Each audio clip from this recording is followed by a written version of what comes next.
Welcome to the Know Your Legacy podcast. I'm your host, V, and today's guest is William King Hollis. William is a motivational speaker, educator, and leader. He's able to breathe life into the people that he speaks to. And Les Brown has even said he felt something when he heard William speak. William, thank you so much for being here, bro.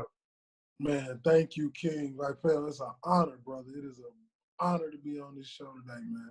I was excited to get this scheduled. I know we've been trying to do it for a little while now, but listening to you speak on Instagram and on YouTube, and for people who haven't heard yet, I'll put the links in the description. But like you've got a powerful way of portraying your message and transferring the energy. Like that's what you do well. You transfer energy, and that's what gets people hyped. And I know you said in one of your earlier videos that the gift is found at the bottom.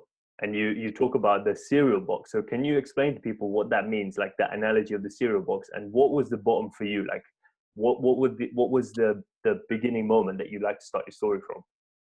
I mean, it goes all the way back to childhood, man. You know, I grew up in a lot of poverty. You know what I mean? It was the bottom. It was a place where nobody looked for nobody for. Nobody expected nothing to rise from there. Like my speeches, I say the roads that grew through the concrete. You know, with no light, no water, still it grew. Still it grew into something powerful and amazing. You know, it just goes back to, I'm a religious man, so it goes back to, the Bible, you know what I mean? Or anybody religion, whoever you believe in, I respect it.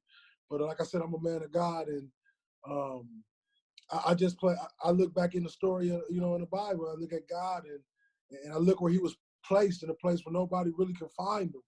And he was able to grow and go out and do all these amazing things, and nobody expected him to do these things, but he did it. Even his mother, even his family didn't believe he was possible or thought he was a fraud until they saw the truth. And when I talk about the best gift coming from the bottom, it's just that, us in the slums. I'm from Michigan. The projects, nothing but killers and dealers every single day. So the best gifts come from the bottom. It's flat out. We know we already come from nothing. So we got nothing to lose. Everything we do for the rest of our life that's positive, that's amazing, it's a dream come true.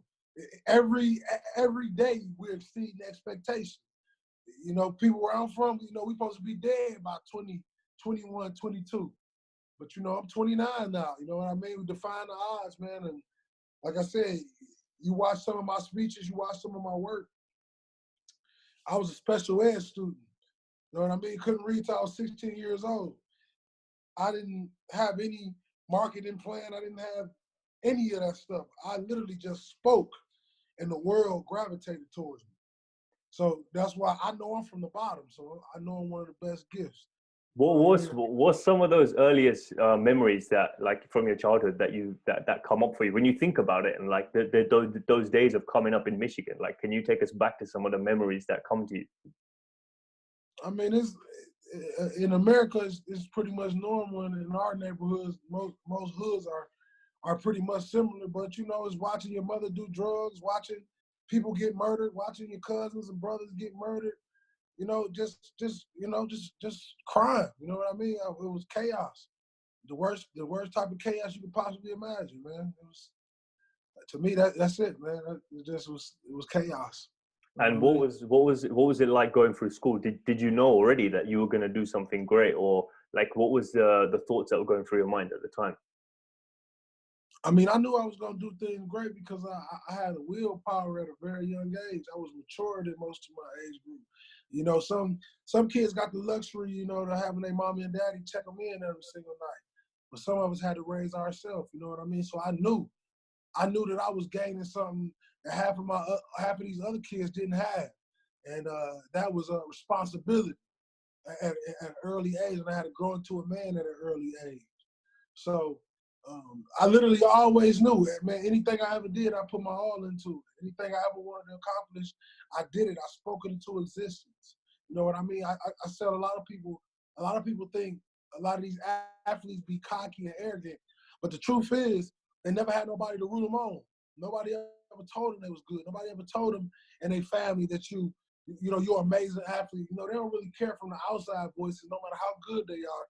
They want that validation from mama, daddy, brother, sister. And what happens is when they don't get that, they start to talk about themselves. They start to basically brag on themselves, but really you think it's arrogance, but they really broken. You know what I mean? They really like TOs and those type of guys that you heard about their stories, Terrell Owens, and you hear what they went through, and you realize like these men had to literally be their own biggest fans, and I'm one of them people that had to do that. So you only had your mom present, like your dad wasn't there? No, my dad wasn't there. I was in and out. My mother and I was going back and forth to my grandmother and my mother's house. My mother was in and out of rehab, drug rehabilitation centers. So what do you tell yourself at the time? Because for most people, they're not facing that. Like for the majority of people, they have parents that they either like or dislike, and they grow up in a pretty standard normal environment. Obviously, your situation is quite unique in the sense that like you literally had to raise yourself. So what stories do you tell yourself? Like, how do you mentally deal with that? If there's anyone listening out there that's going through a tough time, just to help them out, what was it that you were telling yourself to get you through those days? And what I was telling myself every single day is that my dreams don't live down here. That I told myself every day, every time I go out and play a football game in the suburbs and nice areas, I will remember that in my mind. I take mental pictures. I told myself I want this, not that. Every single day, I knew I was going to have to give relentless effort for my dream. Every single day, not a moment, not a second can I waste on wasting time thinking about no parties, no clubs. Because if you want to be a millionaire, if you want to be something huge, if you want to change your family, the directory of your family's life, you have to buy in immediately. You have to jump. You have to put your all into it. When they playing, you working. You hear what I'm saying? When they joking around, you working. That's how I dominate YouTube. I dominated. I did it without no marketing plan, none of that big budget stuff. It was all about work. You know what I mean? That's what I want this motivational industry, all my fans, all the people that love William King Hollis, bro. I worked for this every single day. Do you know? I tell people all the time, you want to know when somebody has found greatness, when they really want to be great, is when they wake up and do something continuously every single day, knowing that they're not getting paid at the end of the day, knowing that they might not even have a meal at the end of the night, but they still wake up and do it the next day again and again and again. You got to have a relentless effort about yourself. You heard what I'm saying? You just got to have a relentless, eagle mindset. You know what I mean? An eagle mindset. Growing up in that city, I always talk about it. When eagles are born and that nest starts to fill up, the parents kick the oldest eagle out, even though the eagle has never flown. That eagle has two choices, fly or die. That's us growing up in the inner city, growing up with nothing. Fly or die. And what's amazing about those eagles, some eagles die and some eagles fly. It's a decision. It's a belief that you have in yourself to make the impossible possible. And that's it. That's what I was telling. So before you started recording the videos on YouTube, was that when you did your football career? Because I know you got involved with football quite heavily. Can you talk a little bit about that period and what you learned from that? I mean, football was a compass. Football was only a game. I realized this sports and all that good stuff is nice, but it has no heartbeat. Anything that doesn't have a heartbeat can never love you back. A basketball doesn't have a heartbeat. A football doesn't have a heartbeat. A soccer ball doesn't have a heartbeat. All you can do is love it. And when you're done, and when you can no longer love it, it's done with you, and it goes on to the next person that fall in love with it. You get what I'm saying? So sports was something that it saved my life. It took me to college. It put me in school when I didn't have the grades. They passed me along, made sure my grades was taken care of. It was basically God saving me. He was like protecting me. He was like, no, I'm gonna protect you through college. You get what I'm saying? So I got all the way up to the professional level. Went and had a physical, found out I had a cracked vertebrae, and that was it. Football career was over with. But I had an amazing football career, man. Football was fun, man. But these days, man, I ain't gonna even lie to you, man. It's so much more powerful to use your brain and your intelligence to make a career for yourself. Instead of banging your head against the wall and against other barbaric individuals all day long, I just feel, you know, traveling and doing all the things I'm doing now, I'm around millionaires, and I'm noticing like those guys, that's entertainment for a billionaire, a multi-millionaire. That's nothing more than a game, like a game of cricket or a game of golf. You know what I mean? Like that's it. And I never wanted to be one of those pawns on the chessboard. You know what I mean? I wanted to be a king. So in order to be a king, you have to create your own lane. You have to create your own entity, something they never seen before, something innovative. And I think I was able to do that, man. That's why I'm able to.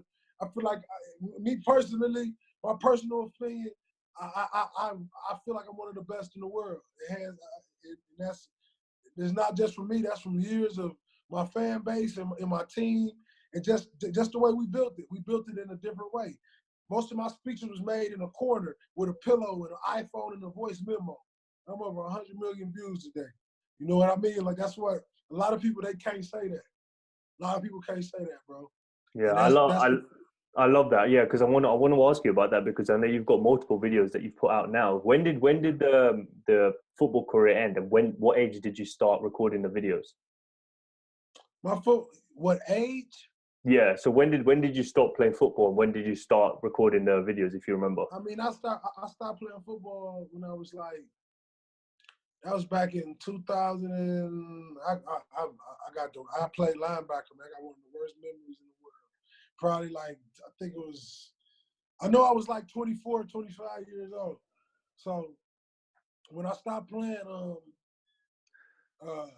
basically, I got lost out of track. I forgot literally what you just said. Yeah. So when you finished playing football and then you started recording the videos, what age was that? I was about 25 years old. I walked into a studio when I was homeless, bro, and recorded Young King. I freestyled it, my first speech. One of my homeboys had a studio. I freestyled the speech, and it did what it did. Young King became one of the biggest speeches on the internet, bro. It broke the internet, man. Where'd you get the idea or the inspiration from for that? It was just in my heart. God told me to speak. I'm watching them in the studio. I come in to hang out, see them doing rapping and all this other stuff. And one day I was like, man, I want to speak. And I actually got some cards and put it up in the Gold's Gym, and a kid named Ricky Griffin picked one of the cards out. And then I sent him that speech.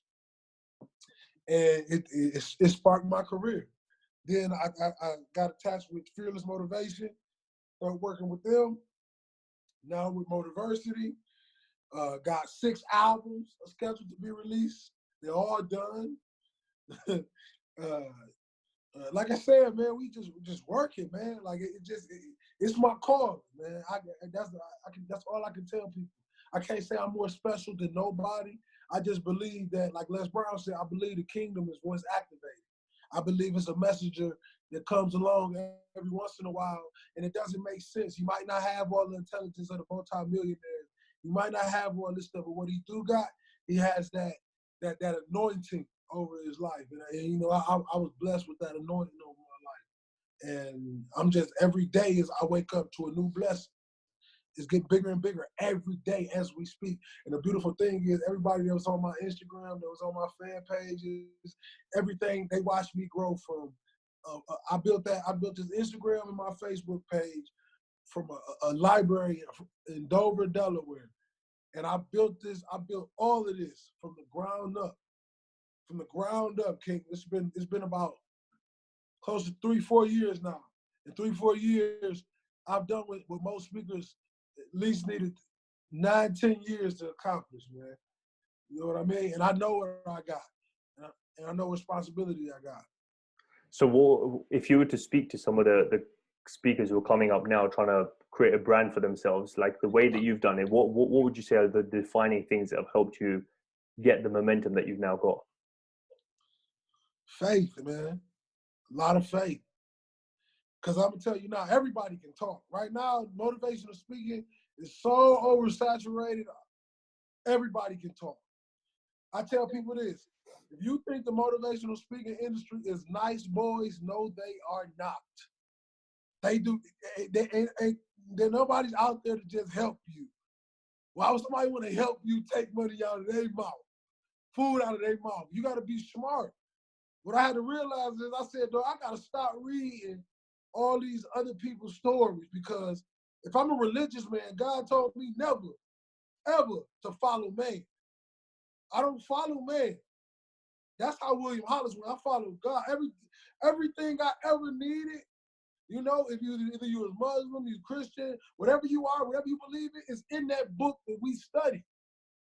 Everything we need to know about life is in that book that we study. But sometimes as speakers that coming up, we get afraid and we think we got to reach out and attach ourselves to other people when you're your own king. You're your own king. With your own, you build your own kingdom. These days, we have more men that want to work for other people than becoming their own king. You got to trust your journey. Your story is important to somebody. You know what I mean? And I just tell people the number one thing about being a speaker these days, you have to be original. All that, that's old now, man. You got to be real. This generation see real. They can see fake from a mile away. I don't want to see this no more. I want real. And when I came along, I like, dude, I just sent electricity through motivation. You know, I felt like, you know, for a minute, you know, I felt like the world, they saw Eric Thomas, and they were like, oh, that man electrifying, almost 49, 50 years old. Then you got a 6'1" linebacker that you feel me, that come with even the same amount or more electricity. You feel what I'm saying? So what I learned about this, kings and queens, if you want to be a speaker, you cannot be afraid to chase legends. Men do not pass torches. The Most High does. Remember that. Men and women do not pass torches. The Most High does. Because men's spirit is too full of arrogance, too much arrogance, to ever pass a power down to another man. They won't do that. So what I did was I told myself this: I am nothing. I am nothing but a disciple for the Lord. I'm like a piece of dirt on the ground. I'm like a speck of dirt on the ground. I look at myself like that because I'll never look down upon anybody. I'll never disrespect nobody. I'll never make you feel as if I'm bigger and better than you.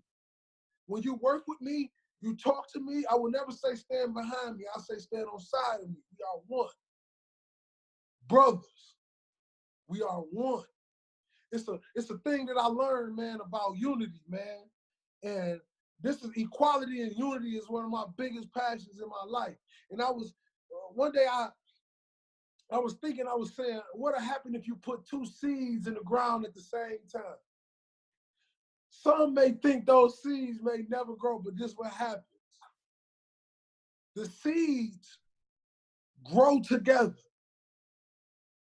As they grow, one entity, the branches start to form together. Two entities, but one tree. You get what I'm saying? To the eyes, it's one tree, but it's two entities. And that's us as a people. You feel what I'm saying? Once we mold together, one country, one world.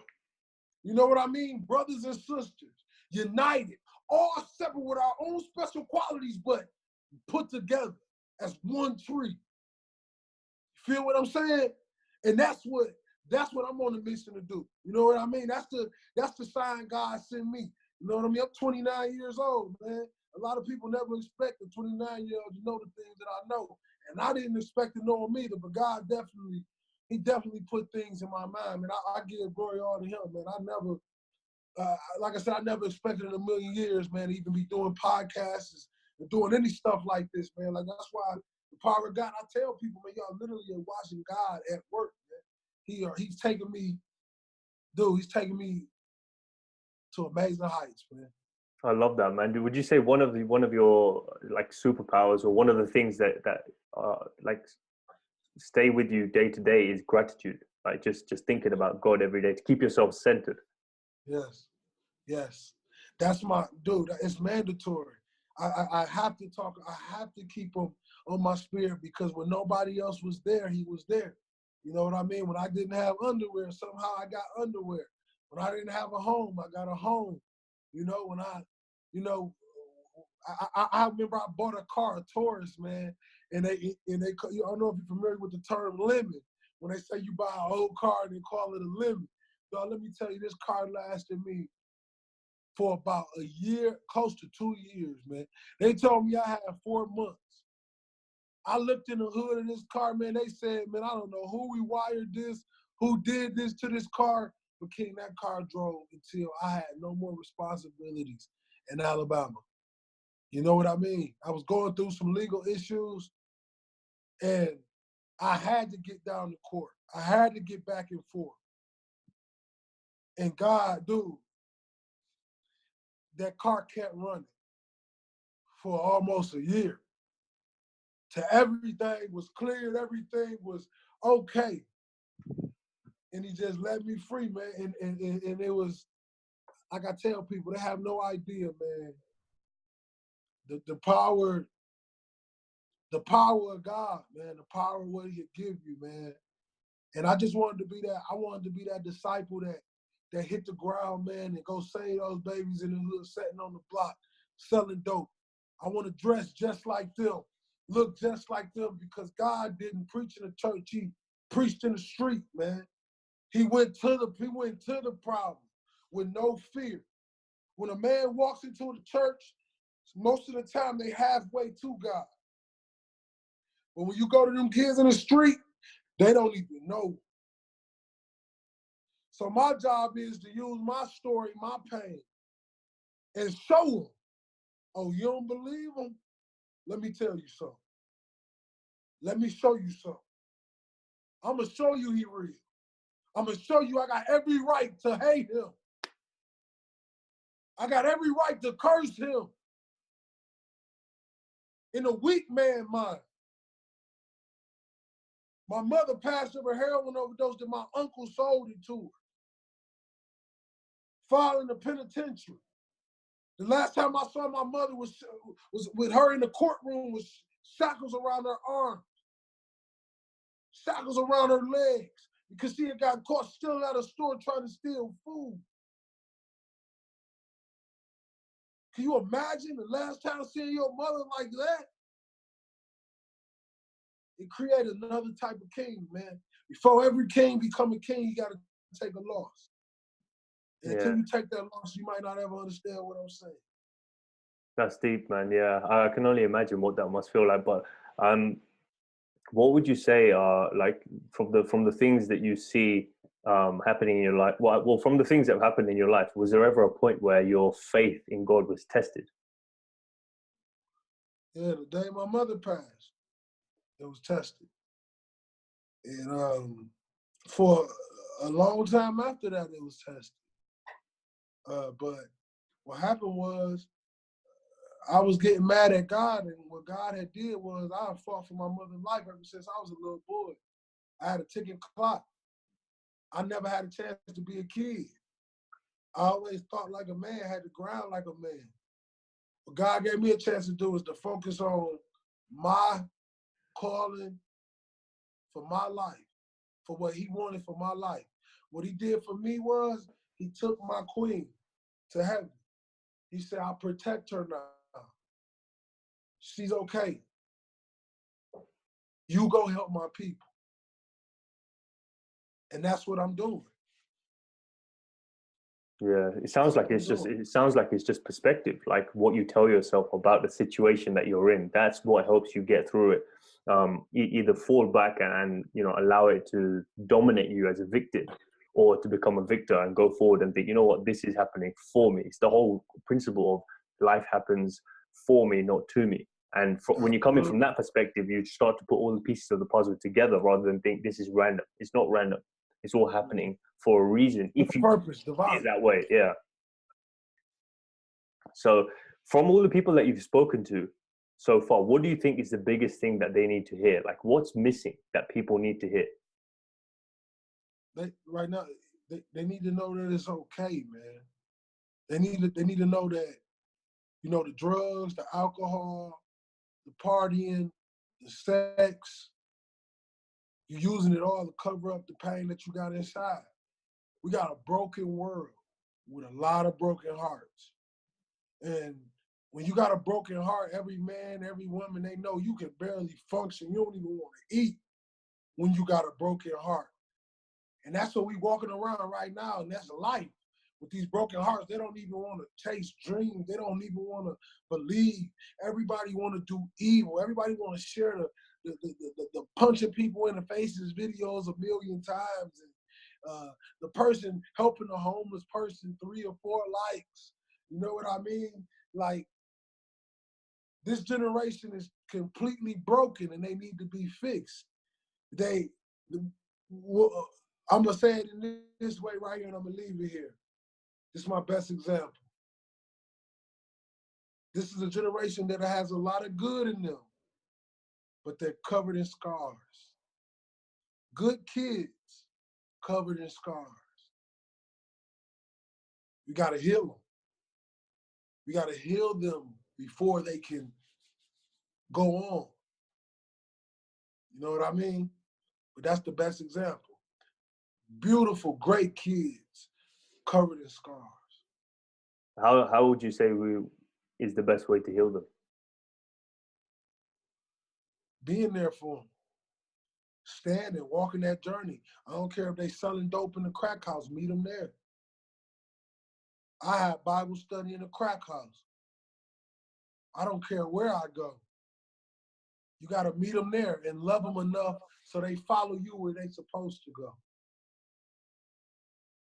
Yeah, that makes sense. Yeah, yeah. So you're coming down to their level to show them that, look, it's all right. God, like, I'm happy.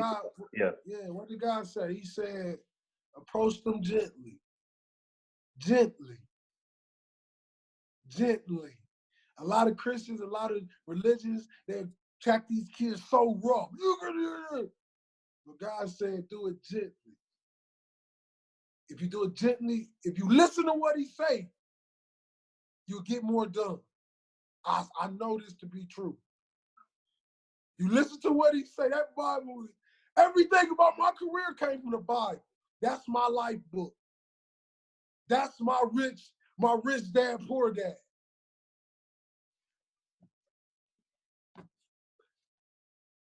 Right here. Every day. For those who are listening right now, he's holding on to the Bible. Like, he's got it right there with him. So every day, kings and queens. You want to know the secret to life? You want to know how to dodge all the snakes that want to bite you and bring you down in this world? You want to take those veils off your eyes? You want to be successful? Open up this and read it from the front to the back, and I guarantee you, you will live an abundant life. Follow the directions. I love that, man. Yeah. Everyone needs some sort of guidance, and it seems like you found it in that. And it's a vehicle, like the way I see religion or beliefs or whatever it is, like you believe it because it's helping you get somewhere. Like, it might not work for the next person, but unless you try, you'll never know. You have to find something to believe in. It don't work. The Bible, God said, it don't work without faith. It don't work when you don't got faith. You got that halfway faith. You got to have that whole way faith. You got to believe all the way to the last moment when they about to evict you from that apartment that you're going to be okay. You got to trust God and not man. You got to stop letting men turn you away from God. It says in the Bible, in the last days there will be false prophets. He told you everything that's happening. If you pay attention, kings and queens, he told you everything that will happen. False prophets. Boys liking boys. Evil becoming the good thing. But your faith is what keeps you safe through it all. Your faith gives you power over the devil. See, the devil, he knows the playbook. He knows the Bible better than 85% of the people that walk the earth. But God is like Bill Belichick. Just when you think you know the play, he makes some minor changes and he throws the devil off. But that's only for the ones that got true faith. God knows you got real faith now. And you wonder why your prayers don't come to life is because you are giving half your faith to God when he demands all of it. You can't pay God with no halfway check. He needs all of it. Were you always religious, or did you always believe in God and have that strong faith? Like, it seems like it's unshakable right now. You know, you come to a place where it's unshakable. No, man. I've been Seventh-day Adventist. I've been Muslim. I've been actually posted on the Brothers of Islam page. They had like a million something followers on it. They shared my picture. And you know, I was just studying all these religions. I just went through a phase where I was just studying all these religions just to find, because I knew I had a gift. And my soul was reaching out for something to, you know, give me that security. This is what I'm supposed to do. And I knew I could only find that through a higher power. So as I continued to read the Bible, man, I just started to become in tune with it. The words started to, you know, be embedded into my flesh and my soul. You know what I mean? And I just knew from that day, I knew God was the man that was doing it for me. And when I finally bought in to that one religion, that one person, I prayed for. I am William King Hollis today. And I did it all without a dollar. I didn't have a dollar. That's why I tell people, I'm telling you, I do not. That's why it's unbreakable. Because, dude, he lifted me up so high, bro. He lifted me up so high. You can't tell me 4 years ago I'm homeless on the side of a Turkey Hill gas station. I walk into a school and volunteer to speak for 5 minutes. I went to volunteer to speak for 5 minutes, King. Within 5 minutes, I had the kids in tears. I'm walking back to the hotel. They call me back and say, Will, how much you charge to speak? I told them $9,500. After that, I did 500 students, and then I did 35 minutes. I had 35 minutes speaking to 500 high school students. After that, from that day on, man, I went on to go over 100 million views on YouTube, made history in Milan as the first speaker to speak during Milan Fashion Week for Philip Klein. Spoke to the Jacksonville Jaguars, just did an intro for OMVPs, E40 artists, major artists, just did a commercial for Yokohama. You can't tell me. My God ain't real. You can't tell me. You can't make it up. I used the iPhone in a voice memo in a pillow in the corner. I never wrote a speech in my life. I freestyle every speech you hear. It's all from the heart. Any topic you want, I can deliver. Because of the Bible, I can give you a speech for every bump on your face. The Bible, when I was running out of speeches, I started reading my Bible more. You know how many speeches God put in my head? Full of it. And what he gave me the ability to do, he gave me the ability to talk his word and speak his word in the language of this generation. And it's going to be so profound, you won't even know it's him. And when that baby walk up to me and say, King Hollis, what do I do after you leave, after you give me this motivation? When I still got to go back to hell, what do you do?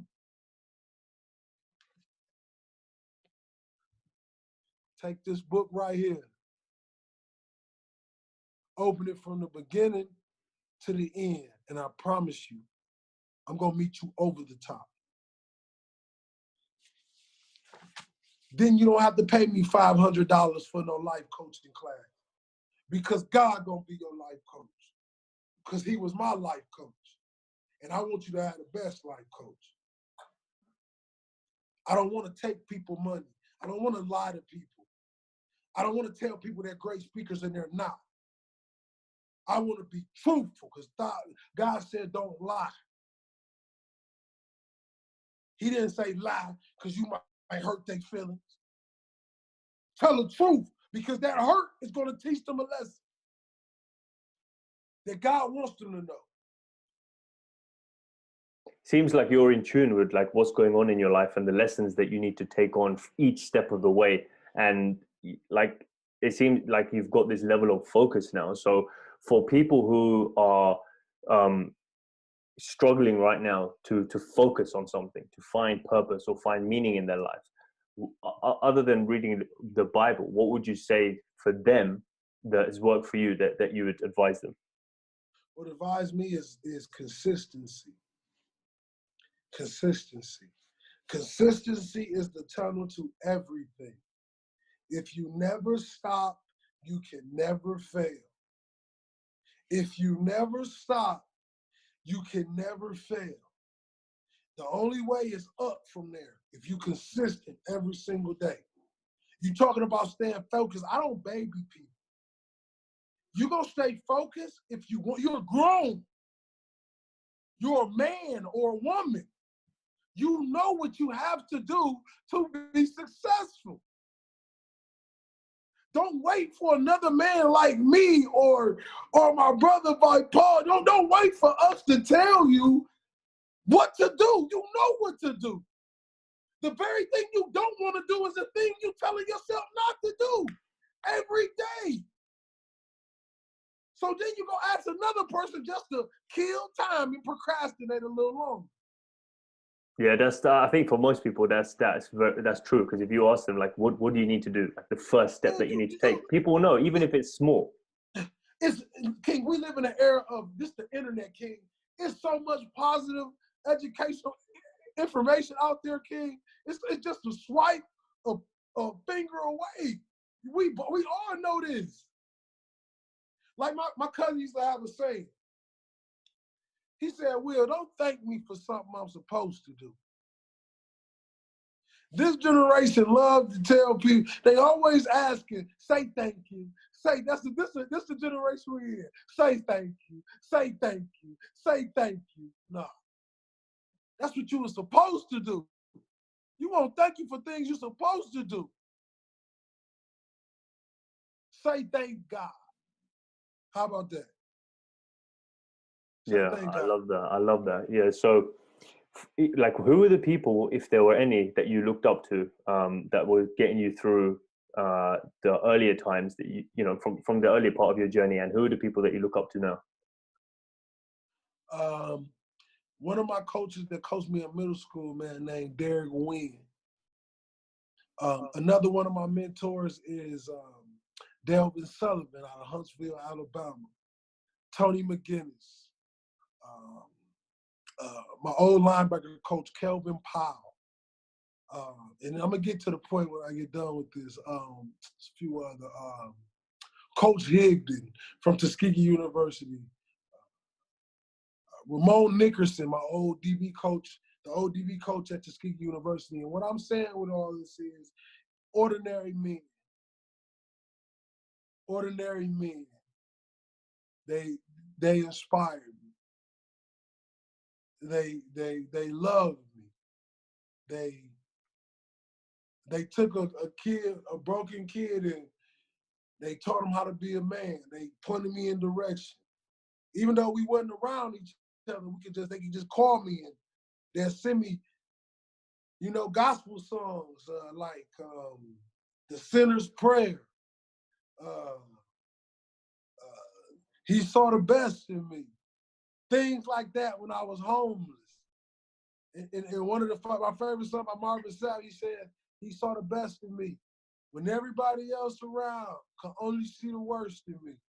That song, I listen to it every single day. And God saw the best in me, man. Everything y'all see from this day on, from this moment, it's all God. For real, man. It's all God, y'all. I'm not It's not trying to be cliche. I ain't trying to, no, I wasn't in church I wasn't none of that. But when I came in contact with him and I gave my heart and my life to him and I gave my whole faith to him, he spoiled me. Last year, I couldn't even afford a fish fillet sandwich. I got a $10,000 watch on my wrist. And it was free because God spoils me. You get what I'm saying? You don't got to do sin to live like a king.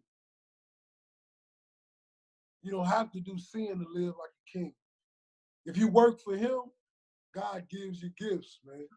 He blesses you abundantly. And your promotions are everlasting. Everlasting. Everywhere you go on this earth, everywhere on this earth is your office with God. Everywhere you go is your home with God. Man, the power he gives you. The power he gives you. If you just tap in with him. People don't know how much power they got inside it. They say we are made in his image. In his light. We got special powers, man. We got special powers that a lot of people, you have to be deeply rooted to make this type of stuff happen. You know? How did the conversation with Les Brown happen? Because I know you guys were sitting side by side and he was talking about, seeing you speak. Actually, man, I was laying in bed with my fiance and I get a call. You have greatness in you. I said, who is this, man? Les Brown, William. This is Les Brown. I just heard your Rise King speech. I want to meet you personally in Atlanta. Are you still in Atlanta? I said, yes, I'm in Atlanta. He said, somebody sent me your speech. It absolutely blew my mind. I want to pass you the torch. The speech that everybody else seeing is 2 minutes. I got an 18-minute interview with him. We did 18 minutes of material, bro. Like, it's not even released yet. But he literally just passed me the torch. We went to the Whole Foods store, got some ginger tea, ate a little watermelon. We relaxed. We kicked it. I got to learn so much, get so much knowledge out of him. It wasn't business at all, man. It was all about, it was just, he said God put it in his heart to do so.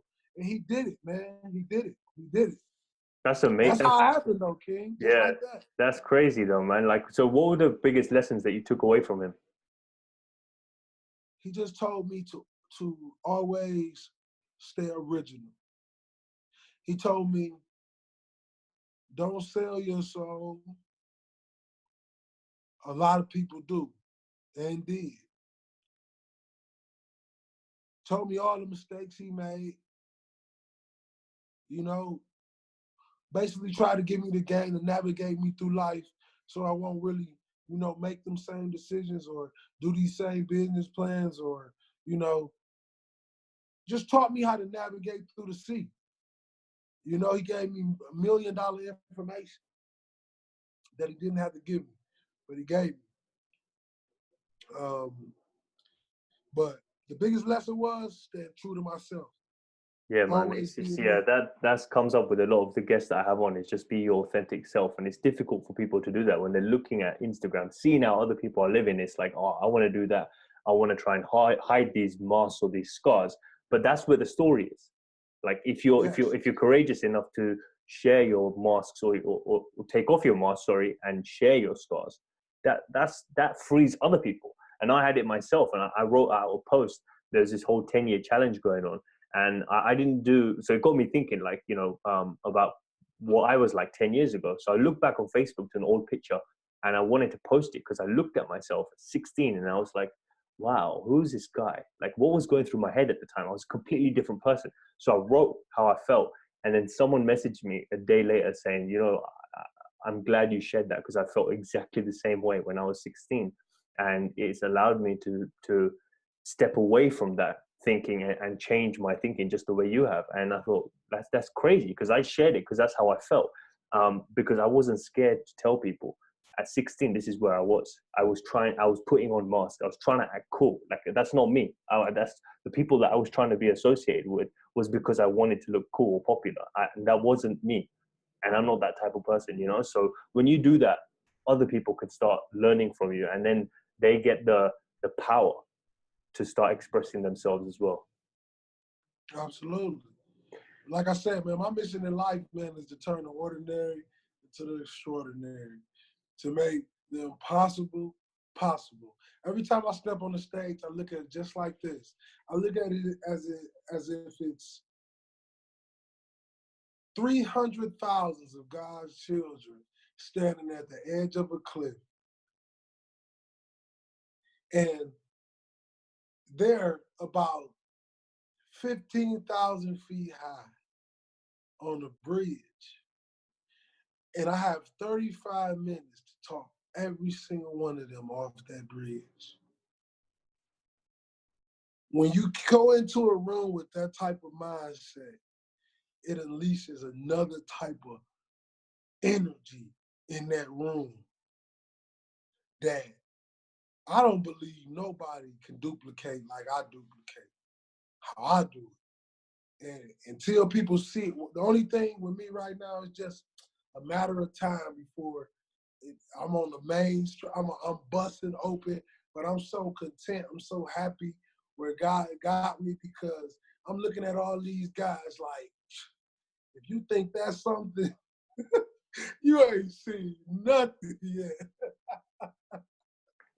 Yeah, I'm sure you felt that way with Les Brown as well, because he's at the pinnacle, the top, like, you know, the highest of the high when it comes to motivational speaking, you know, in that field. Like, he's earning, because I saw him speak live in London when he came down a few years ago, and it's crazy because he has this energy and this presence, and to think where he came from to the amount of money he's earning now is just silly, and he's doing it because it's all from the heart, and he stayed consistent for decades. Mm-hmm. So just to get into the go on before I get into the last few questions, say what you need to say. Oh no! I was waiting for you. I was good. Oh, cool. Yeah. So no, I was going to say, so the last few questions, and just to wrap this up, I mean, with everything that you've been through, it seems like you've been through a crazy journey with some highs and lows over the last like 10, 15 years. What is there anything different you would say to the 18-year-old William?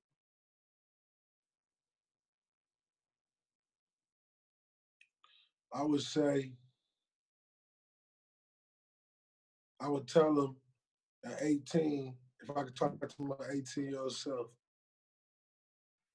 I would tell him to enjoy the journey.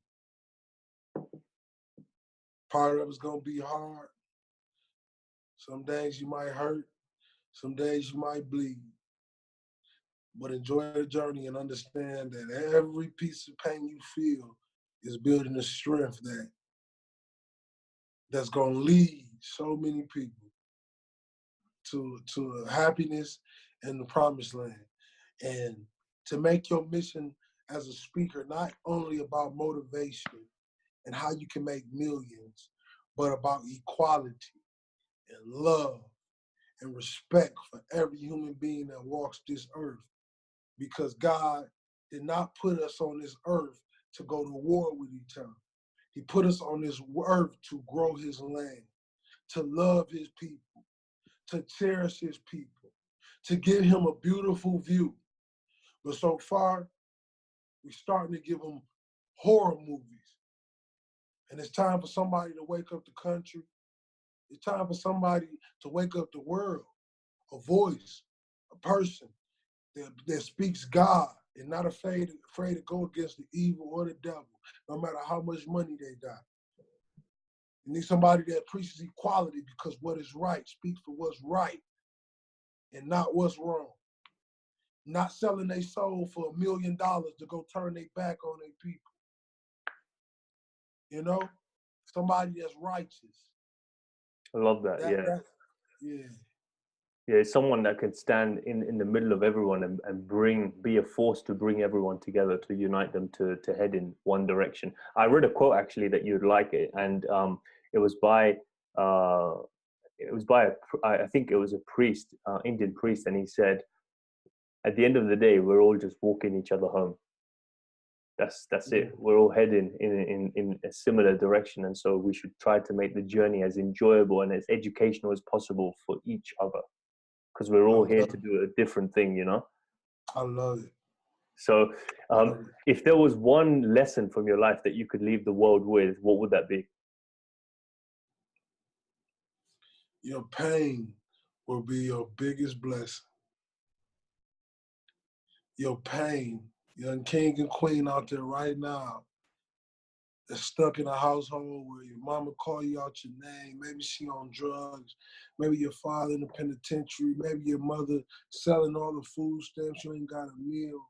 Your pain will be your biggest blessing. Everything you going through is not for nothing. Your day is coming. You can't, it's like that movie with Will Smith, The Pursuit of Happiness. We all are in that pursuit of happiness. But it starts with a mentality, not an elephant mentality. You know, when an elephant sees a lion, he sees eater, right? When a lion sees an elephant, he just sees eat. I think that's the great preacher James Monroe who came up with that analogy, and I loved it. You got to eat, man. You got to be the one that eats. This world will eat you up and spit you out. They will use you. If you allow them, they will make you sign your entire life over to them, under the table. And they said they loved you. Trust God, and he'll let you know who you can trust. That's what I want y'all to know. Powerful message, yeah. I hope people God, listen. man. I hope people listen back to that, because it's I think when you put your faith that strongly in something, there's nothing that can shake you, whatever happens. So, and just to wrap up with the last question, with everything that you've accomplished so far and everything that you will be accomplishing over the next few decades, you've lived an amazing life. When you come to the end of it, what's the legacy you want to leave behind?